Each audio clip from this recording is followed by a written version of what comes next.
ESPN.com put out their swing game for every top 25 college football team.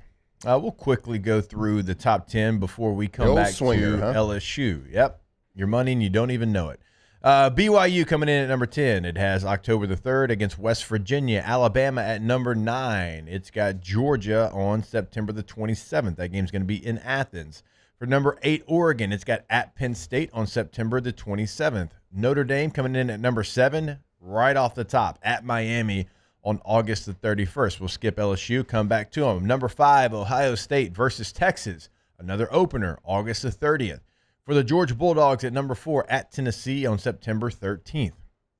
For the Texas Longhorns at number 3, it's got Red River against Oklahoma at the Cotton Bowl on October the 11th. At number 2, Clemson, it's got, the LSU Tigers on August the 30th. Penn State, number 1 in the preseason versus Oregon on September the 27th. So if number 2, Clemson, has LSU, who does LSU have? Well, they return the favor. Oh, come on. That's boring. Their swing game at Clemson, August the 30th. And here's what the write-up says from Harry Lyles Jr. LSU is 0-3 in season openers under Brian Kelly. Well, they're 0-5 if you go back to Coach O as well. If there was a year to change that and set the table for the season, this is it.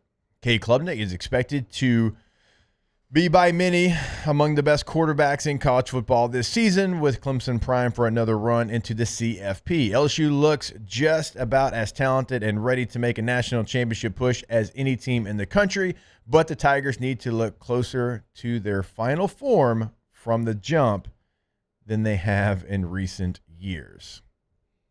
Do we agree that Clemson is the swing game? I actually do. Yeah. Because I was talking about this when y'all were out on Friday. I actually like LSU's schedule overall. Like, most of your tough games are at home. My point was, if you beat Clemson, you could go on the road and lose to Ole Miss. You could go on the road and lose to Alabama. If you take care of business at home, you're in the college football playoff.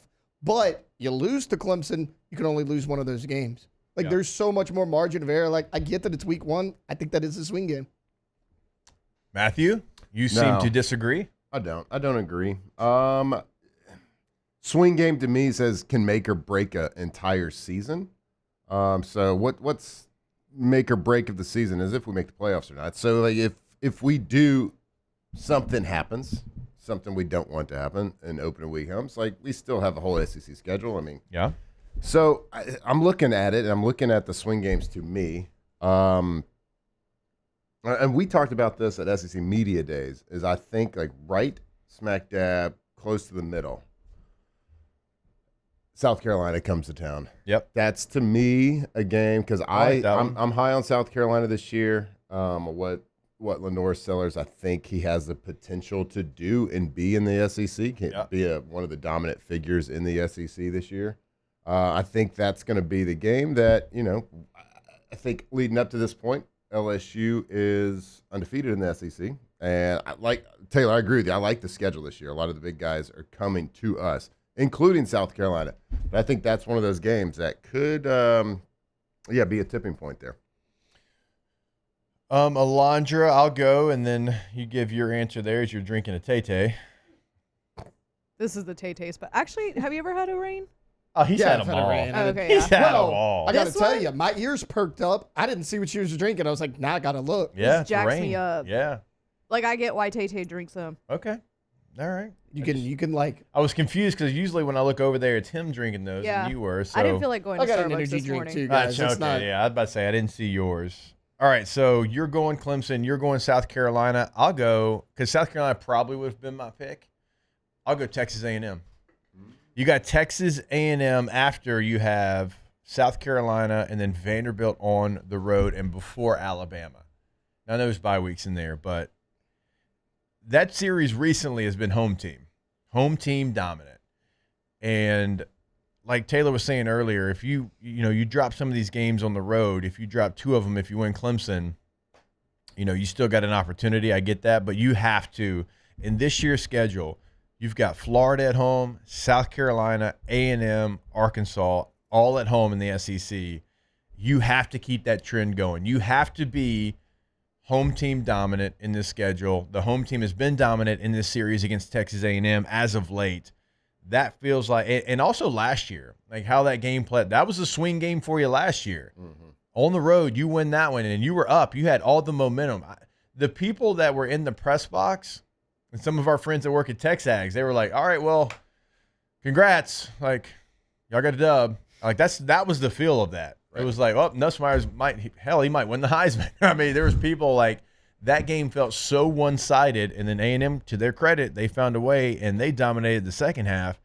So there's some juice to that game.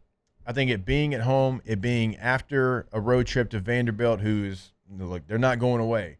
They're going to be just that little brother that just keeps poking you and poking you and poking you. And it's like, finally, like, he's going to get you off your marker a little bit, and how do you respond? That's Diego Pavia. Yep. All right, so that's not going to be a roll the helmet out there game. So I still think you win it, but you got to fight.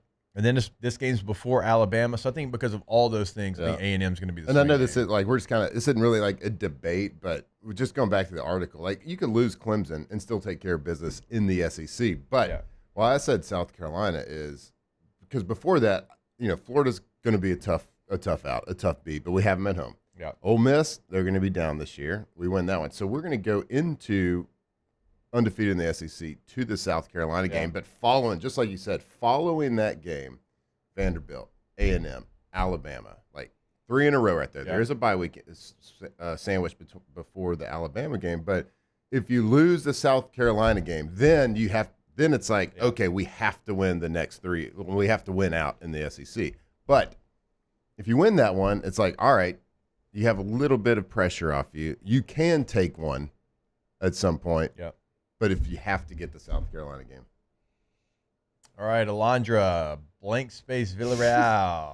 Which game do you have as a swing game for LSU? And you could, like, if you want to pick one that we've already, because we made you go forward. If you want to pick that one. I probably would have picked Flynn, to be honest. Well, I actually think you make a really good point with the Texas A&M game. Yeah. And I... Thank you. So I do, like, obviously it's so important to win the home opener because of all the stuff that we've already said. Like, you are 0 in the last 5 years for the season opener. Yeah. It is a big game versus Clemson, and yes, that is a very important game to win. But to me, the more important ones are the SEC games. Yeah. Every game after Clemson up until maybe, well, I don't really know too much about Ole Miss going into the season. They're but an unknown. Maybe at Ole Miss. Yeah, they're a big unknown. Right, because they don't have a quarterback, right? They got Austin Simmons coming in. But we don't really know. He had a couple drives against Georgia, but no, we don't really know who he's going to be. So I don't know, but like I think you make a very good point with the Texas A&M one because it is usually like whoever hosts that game wins, except for, wasn't the 7 overtime game in Tiger Stadium? No, that was Texas A&M. That was at A&M. I mean, you go back to that, I think the home team's won every game since. Yeah, I think that's what started because that was A&M's. That was their first win. That was their first win since they got to the SEC. Yeah. And I honestly think that out of all these teams, they're starting to probably become like our actual rival because I know that we like hate Bama or whatever, but I don't like Alabama, but I never had like a deep, genuine hate for them. And I feel like with Texas A&M, it is back and forth. Well, you got double whammy with A&M though. But it is a back and forth, and it is like last year was so brutal. Yeah. That you kind of want to go out there and win that game, and then you're right. You come home from Vanderbilt, which I think if I want to go different from y'all, that might be. Vanderbilt game's going to be an annoying game. Yeah. It's going to be an annoying, not muddy like the actual field, but just the flow of games going to be kind of clunky, muddy, like just. They're going to be like that fly that won't. Look where it's sandwiched in between though too. Like you're on the road at Ole Miss, that's a dogfight. Even if you beat South Carolina at home, that's tough. Yeah. Then Vandy, then after that, A&M, Alabama. It is very easy to overlook Vanderbilt on the schedule. Very easy. Yep. I think that you're sandwiched in between probably your 4 toughest games. Yeah. And it's probably good. Alabama went there. Alabama went there and got punched in the mouth last year. Texas got punched too. Yes. They just were still standing at the end. And we beat them, but we were at home. Yeah. So. Well, you at did Vanderbilt, you did the and Lord's I did. work for us. Yeah, I did the little voodoo on him, That's but if I have anything to do with it this season, we'll probably win. But I think at Vanderbilt, is a big one to mark on your calendar. But I do like the point you made with the Texas A&M one. Yep. There's going to be some. I don't fully agree about South Carolina. Because you don't think South Carolina's going to be as good as we think? I don't know. I don't. Because, like. You don't? I don't. I just think that we're going to be better than them. And I think it will be I think the roster's better. Yeah. Like, Lenoris is going to have to do some more Cam Newton. Yeah. Like he did last year. Yeah. Like his weapons, but. And he gonna do that. No, he did it. He gonna do that. He did it last year. He did it, yeah. That man did it against Clemson y'all last year. Y'all just watch. I believe you. This year. I believe you. Yeah. No, I believe you, but like I don't know. Like last season he probably had more weapons than he will this season, but I don't know if that's fully true. Is that true or no? Who? Lenoris. He didn't have a ton. He didn't have a ton last year. No, he had Rocket Sanders. Yeah. Rocket Sanders was about it. I agree. LSU's better. Yeah. If you get that game, then you can still lose one after that. Yeah, with 3 game stretches